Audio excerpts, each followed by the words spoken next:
नमस्कार, मैं शैलेंद्र। राजस्थान के पूर्व उप मुख्यमंत्री सचिन पायलट का बड़ा बयान सामने आया है। इसमें उन्होंने हाल ही में राजस्थान सरकार में मंत्री रहे वरिष्ठ बीजेपी नेता करूरलाल मीणा ने अपने मंत्री पद से इस्तीफा दे दिया था। वहीं उनके इस्तीफे के बाद प्रदेश की सियासत गर्मा गई है। राजस्थान में बीजेपी नेता करूरलाल मीणा के मंत्री पद से इस्तीफे के बाद से ही प्रदेश की सियासत गर्म हो गई है। वहीं अब इसको लेकर राजस्थान के पूर्व उप मुख्यमंत्री सचिन पायलट ने प्रदेश की भजनलाल शर्मा सरकार पर निशाना साधा है। सचिन पायलट ने टॉक में कहा कि सरकार में आपसी खिंचाव है, कई स्तर पर चीज़ हो रही है, मंत्री इस्तीफा दे रहे हैं, राज्य में विकास का कार्य ठप पड़ा हुआ है। इसके अलावा सचिन पायलट ने राजस्थान के बजट पर भी बयान दिया। उन्होंने कहा कि यह देखने वाली बात होगी कि भजनलाल सरकार किस तरह का बजट लेकर आती है। वहीं जम्मू कश्मीर के कठुआ में हुए आतंकी हमलों पर पूर्व डिप्टी सीएम सचिन पायलट ने कहा कि कल जो कठुआ में हुआ, आतंकी गतिविधियां ज़्यादा हो रही है कठुआ में, जम्मू कश्मीर में, और ये बढ़ती जा रही है। सरकार को कुछ करना चाहिए, सरकार को कश्मीर पर जवाब देना चाहिए। बता दें कि जम्मू कश्मीर के में कठुआ जिले के माचेडी इलाके में सोमवार को सेना के ट्रक पर घात लगाकर किए गए आतंकवादियों द्वारा हमले में जूनियर कमीशन अधिकारी जेसीओ समेत 5 जवान शहीद हो गए और 5 अन्य घायल हो गए। आतंकवादियों ने सेना के वाहन को एक ग्रेनेड से निशाना बनाया और उस पर गोलीबारी की। इसको लेकर देश भर में गुस्सा है। ये सचिन पायलट का बयान निकल के आया है। दूसरी तरफ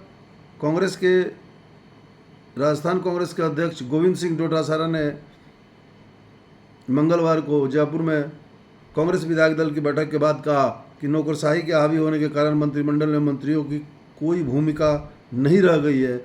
विशेष सहायक भी उनके आदेशों का पालन नहीं कर रहे हैं। डोटासरा ने यह भी जोड़ा कि यह लोकतंत्र का अपमान है कि कैबिनेट मंत्री करूरलाल मीणा ने अपना इस्तीफा मुख्यमंत्री भजनलाल शर्मा को भेजा, लेकिन वो इसे स्वीकार या अस्वीकार नहीं कर सके। भजनलाल के पर उनका ये बहुत बड़ा तंज है कि भजनलाल, उनका ये कहना है कि भजनलाल निर्णय नहीं ले सकते खुद, या तो केंद्र से निर्देशित होते हैं, नहीं तो उन्होंने निर्णय क्यों नहीं लिया इस पर। उन्होंने पूछा कि कृषि बजट के संबंध में मीणा से चर्चा की गई। उन्होंने कहा और उनके सुझाव लिए गए थे।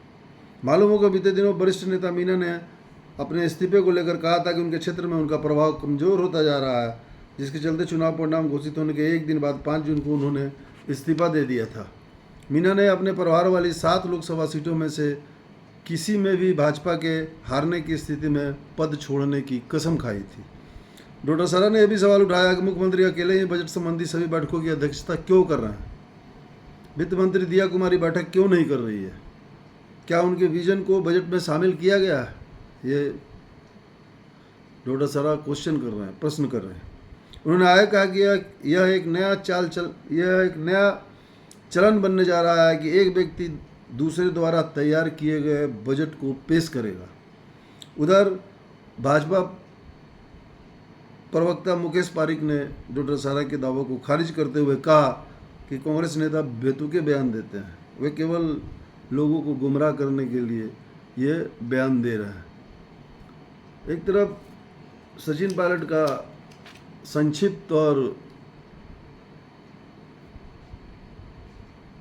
बड़ा बयान माना जाएगा कि उन्होंने करूरलाल मीणा के मंत्री पद से इस्तीफा देने पर भी सवाल उठाया। राजस्थान में विकास का काम ठप पड़ा हुआ है, उस पर वो सवाल उठा रहे हैं। उन्होंने जम्मू कश्मीर में आतंकी हमला जो हुए उस पर भी उन्होंने सवाल उठाया। वहीं गोविंद सिंह डोटासरा ने भी उन्होंने ये कहा कि मंत्री का कोई मान नहीं रहा है, विशेष सहायक भी उनके आदेशों का पालन नहीं कर रहे हैं। करूरलाल मीणा पर भी उन्होंने बोला कि भजनलाल आखिर उनका इस्तीफा स्वीकार या अस्वीकार क्यों नहीं किए। और बजट पर भी उन्होंने बोला कि भजनलाल अकेले बजट के लिए क्यों परेशान है, क्यों अकेले बजट संबंधी सभी बैठकों की अध्यक्षता भजनलाल क्यों कर रहे हैं। क्या दिया कुमारी को बैठक में शामिल नहीं किया जा रहा है? क्या उनका कोई अपना विजन दिया कुमारी का नहीं है जो वो बजट में बता सके? तो ये कांग्रेस के दोनों नेता ने अपना अपना बयान दिया। बजट आ जाने वाली है, देखिए आगे क्या होता है और राजस्थान को किस प्रकार का बजट मिलता है और राजस्थान कितना उन्नति की ओर जाता है। धन्यवाद।